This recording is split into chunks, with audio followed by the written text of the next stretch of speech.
International call-ups for Spurs duo, an award for Ange and Spurs transfer rumours hot up. Here are your daily Tottenham news headlines.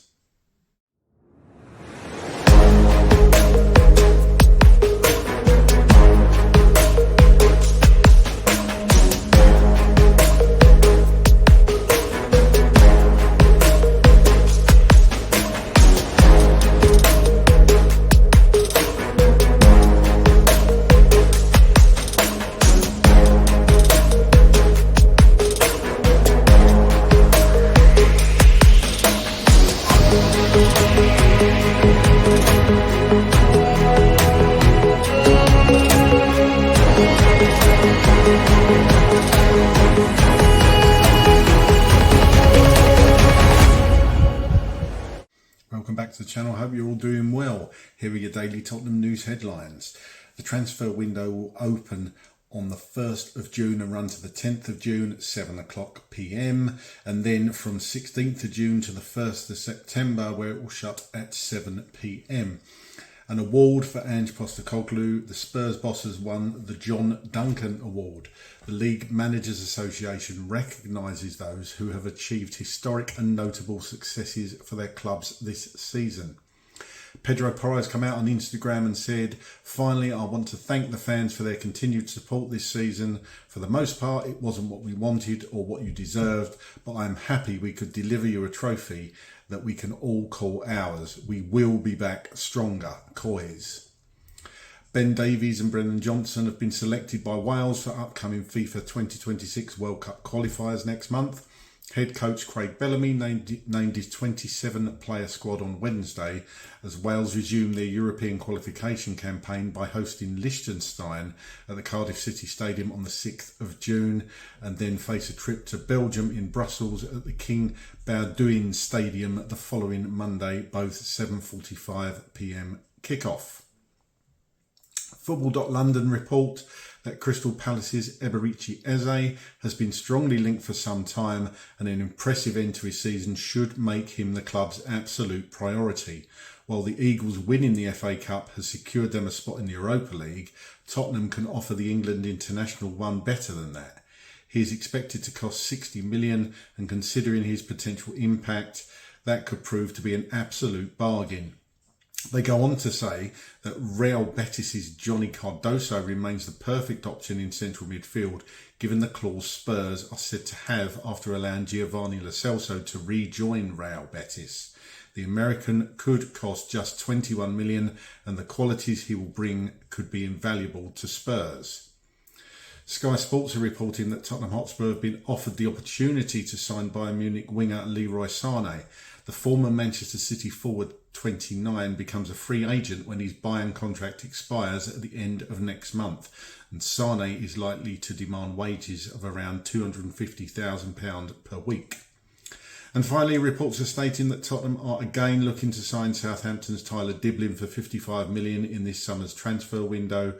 After a 35 million bid was rejected in January for Dibling, Southampton's relegation and Dibling's contract situation make a move likely this summer. Spurs face competition, however, from Aston Villa, Chelsea and RB Leipzig, but the player is said to prefer a move to Spurs. Well, here's my thoughts on all those stories. Just the dates of the transfer window, they're there for you, 1st to the 10th of June, and then from the 16th of June till the 1st of September. I do like the transfer window. Obviously, players going out is a bit worrying. The players you want to stay at the club when the rumours start, it's not very nice, but I do love it when there's talk of players coming in, and now we can hopefully, you would hope, attract some really big name players, which would be really good. The award for Ange Postecoglou, thoroughly deserved in my opinion, given to notable successes for their clubs this season, which is great. Absolutely deserved for Ange, in my opinion. Pedro Porro and other players come out talking to the fans and saying that we deserved the trophy. It wasn't what they wanted and what we deserved, but saying we will be back stronger. We do have to be strong in the league, certainly. But just go for the cups as well, which would be brilliant. I want to see us go for the domestic trophies as well next season. But obviously we targeted the Europa League and we won the Europa League. So the players have got it in them. They just need to perform better in the league, which we all know. You know, 17th cannot happen again. The club will not stand for that. But, you know, winning that trophy, I think it's changed so much. And make or break moment, sliding doors moment, all or nothing moment. That really was. So pleased that we won that cup and all the doors it opens. Congratulations to Ben Davies and Brennan Johnson. Thoroughly deserved being selected by Wales. Obviously, Ben Davies, absolute stalwart in that Wales team. And Brennan Johnson's goals this season, absolutely deserved of a spot in that Wales squad.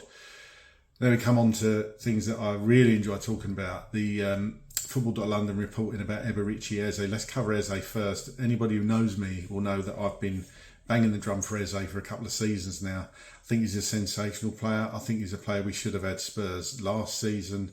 It was close apparently, but things just didn't work out. I think this season, now we've got Champions League, as I say, that opens up so many new doors. So I would hope that the club is still speaking to Eze, still a young player.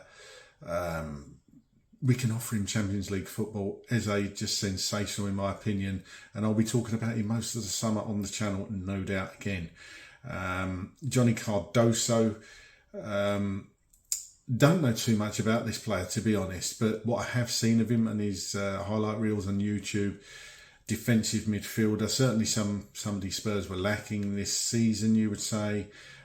Players have filled in there like Bentancur and done a job, but that's not really his natural position. Cardoso could be an option, and for 21 million, from what I've seen, it may be well worth putting in a bid and taking a risk on this player. I say a risk. I don't think it would be a risk at that price, to be honest. From what I've seen of him, he could be a good addition to that squad. And remember, we're trying to build a squad here, so I think it's well worth us putting in the bid. Leroy Sané, 29-year-old winger. Obviously, we know all about Sané from his days at Manchester City, and anybody who's seen him for Bayern Munich. Absolutely rapid winger. Some have said he's a bit on the decline now. He obviously did his ACL a few years ago. I've always questioned Sané's finishing ability, but would he be a good addition to our wingers? I probably think he would, actually.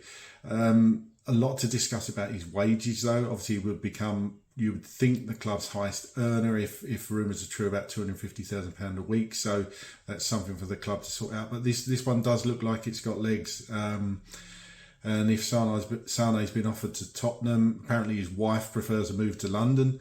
So we'll see how that one pans out. But I'd be in favour of getting Sané in, considering he's a free agent as well. And the final report's about Tyler Dibling, 55 million. I'm not sure about that. This is Southampton's valuation, remember, and I've seen reports they value him higher than that. So I think he'd be a good young player to get in. I haven't seen enough from him to warrant anything near the 55 million that Southampton value him at. I mean, Southampton are relegated, of course, so they're going to need the money. But for me, I don't think we should be paying 55 million for Dibling. A good player. When we played him this season, I didn't see much from him, but remember, he's playing at a very poor Southampton side, so there's that to consider. But yeah, I think that price is a bit inflated for me. But perhaps have a look if they can get the price down a bit, Tottenham. And of course, you wouldn't think his wages would be astronomical as well, but I haven't seen quite enough of Dibling to make a considered decision on that one. Well, that's it from me for this edition. Hope you enjoyed it. If you don't subscribe to the channel yet, please consider subscribing. It really helps us out. Come on, you Spurs.